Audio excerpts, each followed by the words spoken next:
En la sección de la entrevista de hoy nos acompaña, tenemos el honor de que nos acompañe, Calixto Escariz, abogado de sobra conocido por sus grandes dotes de planificador urbanístico y un hombre versadísimo en la materia. ¿Qué tal, Calixto? ¿Cómo estás? ¿Qué tal? Muy bien, muchas gracias por invitarme antes de nada. Y por estos piropos también. Y por estos piropos también. Bueno, mira, Calixto, el tema este de la planificación, el tema este de los planes urbanísticos, es un tema que a la gente de a pie, a la gente que no está metido en este mundillo, le resulta como muy árido, ¿no? Tú que eres un hombre conocedor profundo de la materia, explícanos qué es esto del plan, cómo está el plan de Vigo, qué tiempo tiene de vigencia, cuánto tiempo lleva en vigor. Hablar del plan de Vigo. Venga, vamos a ver, realmente lo de urbanismo sabe ya la gente tanto como sabemos nosotros. Es decir, ¿Tú crees? Esa es la realidad, la gente ya sabe casi tanto como sabemos nosotros. Y realmente el plan de Vigo no deja de ser un instrumento, el plan de Vigo y cualquier plan, es una tontería, es decir, lo que pretende ser es un instrumento a través del cual pues lo que se diga es en cada sitio lo que se puede hacer. O sea, toda esta película del urbanismo parte de que la gente solo puede edificar lo que le diga la ley, lo que le diga el Estado, lo que le diga el plan. Bueno, pues tiene que haber un documento en donde se diga, mire, estos terrenos, que son los más adecuados, son en donde a partir de ahora se van a poder hacer edificios altos. Estos terrenos son los más adecuados, hay que abrir calles y hacer edificios bajos. Y estos hay que preservarlos, hay que conservarlos, pues porque van a ser zonas verdes o porque tienen que ser terrenos rústicos, pues no tienen tuberías, etcétera. Eso es un plan, o sea, es un documento muy sencillo. Los planes que tenemos hoy son buenos, en el sentido de que contienen información, son documentos que contienen información, pues trabajan biólogos, trabajan ingenieros, por tanto dan muchos datos y las decisiones están muy justificadas. Bueno, cuando el plan de Vigo decide que en una zona, pues yo qué sé, se haga un polígono enorme, bueno, pues se supone que es porque ha estudiado, que haya infraestructuras, que las conexiones viarias son buenas, que eso funciona bien, que la potencia eléctrica es la adecuada o que reforzándola un poquito es adecuada y por tanto es una decisión motivada. Las normas viejas pues eran decisiones más simples, es decir, se pintaba con un plano sin información ninguna y se decía, bueno, pues aquí, porque queda bonito sobre el papel, decido hacer esta cosa o la otra. O sea que entonces esto de que alguna gente cree que el que la raya vaya por aquí o la raya vaya por allá no es tan caprichoso, ¿no? No, vamos a ver, los planes en realidad obedecen a una determinación, a una necesidad, es decir, es como todo, cuanta más información tienes, más puedes acertar en tu decisión y al final la raya tiene que ir por un sitio y eso también es un problema. Entonces, lo cierto es que cuando tú a través de un plan clasificas suelo y dices, pues esto es suelo urbano, no lo estás haciendo porque sí, estás haciéndolo porque hay redes de servicios públicos, hay abastecimiento, hay saneamiento, hay pavimentos, hay viales y toda esa red está bien formada, está bien articulada. Donde tú dices hay que preservarlos porque tienes un terreno o que tiene un valor paisajístico, un valor ecológico o porque está próximo a un río, ¿verdad? Que ahora está un poco de moda y por tanto hay que preservarlo de ocupación y de edificación porque si no el río puede crecer y se lo puede llevar o porque está próximo a la costa y esas zonas hay que preservarlo. Por tanto, las decisiones del plan en realidad son decisiones lógicas. Por mucho que haya una ley que más o menos las viene a instrumentalizar, son decisiones lógicas. Y eso es el plan de Vigo. El plan de Vigo básicamente es eso, es decir, teníamos uno antiguo, decidimos dotarnos de un documento mucho más complejo, mucho más evolucionado, que lo que ha hecho es recoger mucha más información. El trabajo que hizo Consultora Gallega durante mucho tiempo fue recoger información. Pues recoger información del estado físico, es decir, del estado físico de las cosas, recoger información sobre la infraestructura, recoger información sobre las necesidades, sobre la movilidad, sobre todo. Y una vez que hizo eso, lo que hizo fue clasificar suelo y decir, pues mire, este suelo debe ser suelo urbano, porque tiene todos los servicios. Este suelo hay que preservarlo, porque está a 10 metros de la costa y es un suelo necesario para los posibles crecimientos de la costa o para como zona recreativa. Eso es un poco lo que ha hecho el plan de Vigo. ¿Qué ocurre? Que el plan de Vigo, además de eso, tiene que resolver una segunda cuestión, además de clasificar suelo, que es en cada parcela decir concretamente qué se puede hacer. Y para eso se publican unas ordenanzas, que en realidad es escribir lo que se puede hacer en cada parcela. Entonces, tú antes me preguntabas que es un plan muy sencillo, es una clasificación del suelo, es dependiendo de las infraestructuras y de las condiciones, decir qué suelos son aptos para una cosa y qué suelos son aptos para otra.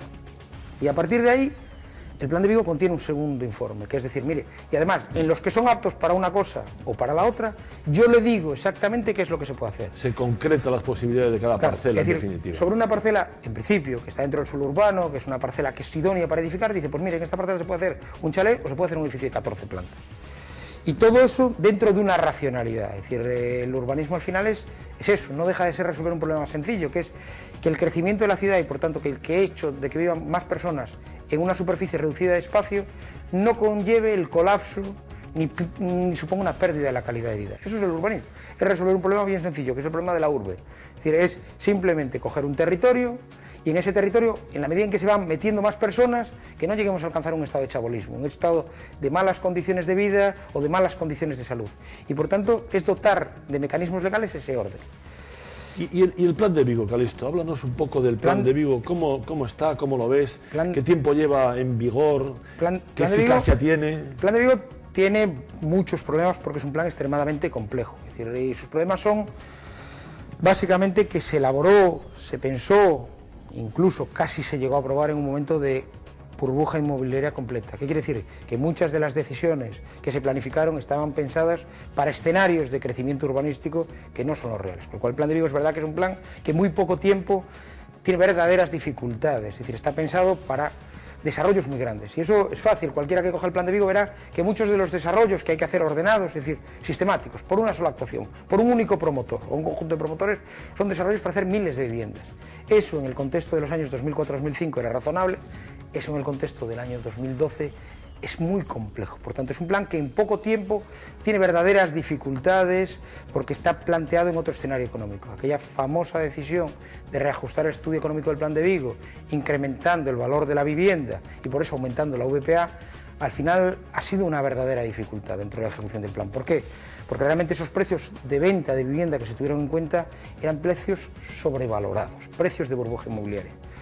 Ese es su primer gran problema. El primer gran problema, ya digo, es en el momento en que se ideó.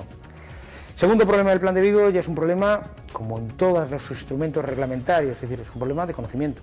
El plan de Vigo, en la parte de ordenanzas, en lo que dice qué se puede hacer en cada caso, es un documento enorme, en cantidad. Ya no digo en calidad, digo en cantidad. Es un documento de muchísimas páginas, con muchísima regulación.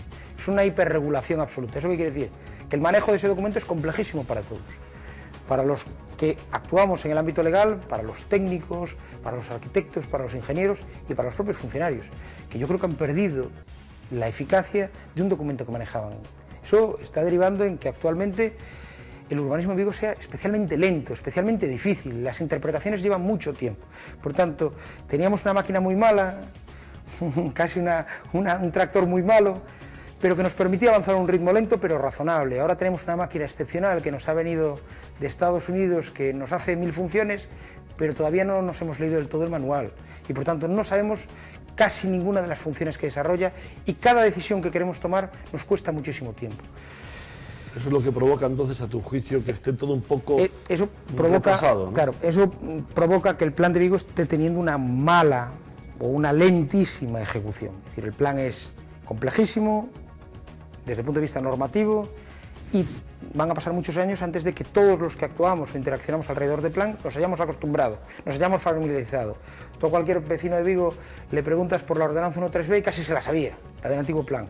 Hoy le preguntas por la ordenanza 10.1 y te dice que es que es muy rara, es muy difícil, no la entiendo. Por tanto, ya el urbanismo en Vigo con el plan antiguo era un urbanismo casi popular, ya casi todos lo conocíamos. El urbanismo actual es extremadamente complejo. A efectos, ya digo, de los que intervenimos y fundamentalmente de los que tienen que tomar las decisiones e interpretar el plan, que son los funcionarios que están en el propio ayuntamiento. Pero, ¿tú prefieres la máquina de Estados Unidos sin manual completamente leído al tractor viejo, o no? Qué pregunta difícil. Es decir, yo hubiera preferido una máquina alemana, que parece que es lo que hubiera sido... Pides la Merkel, que ahora estamos en estos. Dota buena y un poquito más fácil. Es decir, quizás en esa euforia de los años 2006-2007 también nos dejamos llevar, no solo por decisiones en el orden económico muy grandes, sino por decisiones en el orden normativo demasiado complejo. El plan de Vigo es enormemente complejo para cualquiera y de hecho los técnicos están pasando verdaderos apuros para interpretar. Se están teniendo que apoyar en jurídicos, en abogados, para ser capaces de interpretar correctamente el plan. Por tanto, el plan de Vigo es extremadamente complejo. Es cierto que a lo mejor con la perspectiva del tiempo, dentro de 8 o 9 años, vemos que es un instrumento que está funcionando mejor, que la gente ya le ha cogido el pulso y lo tiene interpretado, lo tiene testado, lo es capaz de ejecutar en un tiempo razonable y por tanto volvemos a recuperar cierta eficacia en el funcionamiento del despacho de licencias, que al final es de lo que estamos hablando, o en el despacho de ejecución. En este momento parece un documento demasiado complejo. Bueno, pues vamos a ver si damos ese tiempo. Y antes de acabar esta charla, que me está encantando, por cierto, quería que nos ilustrase sobre esa cosa que así en la calle más se habla de ella, ¿no?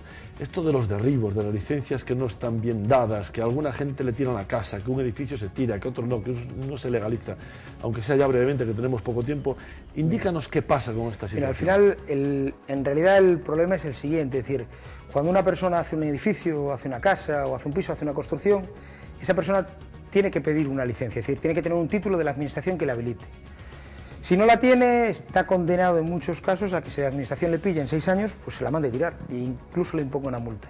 Pero incluso cuando la pide, él lo que hace es una propuesta, él lo que dice, mire, la casa que yo voy a hacer se corresponde con la legalidad, con esas famosas ordenanzas que hablábamos. Y lo que hace el funcionario municipal y luego los órganos municipales es validar esa decisión. Dice, señores, efectivamente, lo que usted ha pedido se corresponde con lo que da la normativa y por tanto yo le puedo dar esta licencia. ¿Qué ocurre? Que en el caso de Vigo, pues bien por las deficiencias del plan o bien porque se hicieron interpretaciones a veces un pelín forzadas, lo que ha ocurrido es que los tribunales han anulado esas decisiones y por tanto muchas de esas licencias se han hundido. ¿Qué escenario teníamos en Vigo hace unos años? Y tenemos en la actualidad, bueno, pues gente que ha hecho obras sin licencia, sobre las que está cayendo con dureza la disciplina urbanística. Eso lo dejamos para otro día porque lo de la disciplina urbanística y la dureza debía ser otro cóctel. Segundo, gente que ha hecho una casa perfectamente con licencia, un edificio con licencia, pero que la interpretación que había hecho el ayuntamiento se la han dicho que no los tribunales y la han invalidado. Es decir, ¿y qué está pasando en este momento? Bueno, pues que el Plan de Vigo ha propuesto un modelo diferente. En ese modelo diferente del Plan de Vigo, algunas de esas casas que se hicieron con licencia o sin licencia se pueden legalizar y por tanto obtienen una nueva licencia, al amparo del nuevo plan y a partir de ahí evitan los efectos de esa orden de derribo o de esa sentencia que había ordenado el derribo y otras no. El Plan de Vigo, entre los objetivos estratégicos que tenía, entre algunos de ellos, era evidentemente situaciones de edificaciones que se habían licenciado, que se le había dado licencia, pero que se habían invalidado, había que intentar legalizarlas. ¿Por qué? Porque no nos engañemos, si se tiran esos edificios, el ayuntamiento responde económicamente. Eso es el modelo que se planificó y eso ha permitido y está permitiendo la legalización de muchas de esas situaciones. Es una legalización lenta porque hay que coger el estado actual de la casa, hay que legalizarla y una vez que se obtiene licencia hay que archivar el expediente. Pero en ese camino se está. Hay otras pues que son más complejas porque el Plan de Vigo no le ha dado amparo porque ha entendido que no tenían posibilidad de tener cobertura legal. Y esas situaciones están abocadas pues, a demorarse en el tiempo, lo cual hace todavía más injusto y más sangrante esas órdenes de demolición o bien a que se derriben. Entonces, en Vigo yo creo que el plan general sí que va a permitir que muchas de las situaciones que eran irregulares, y a veces aquí pagan justos por pecadores y pecadores por justos, se puedan llegar a legalizar y por tanto que definitivamente esas situaciones se puedan impedir un desgaste económico y social terrible que era que se derriben esas viviendas. Y por desgracia otras pocas, muy pocas creo yo, no van a poder y acaban teniendo que tirarse. Calixto, ha sido esto de la tontería que decías tú al principio de los planes, no es ninguna tontería como hemos visto. Me quedo con tu propuesta, para otra vez hablaremos de disciplina urbanística, me parece súper interesante. Muchas gracias por acompañarnos. Gracias a ti, muchas gracias. Y a ustedes agradecerle su presencia, su asistencia a estos programas, esperarles verles aquí de nuevo la próxima semana y a ver si tenemos suerte de que Calixto nos acompañe u otra persona de su misma sapiencia. Muchas gracias y hasta la semana que viene.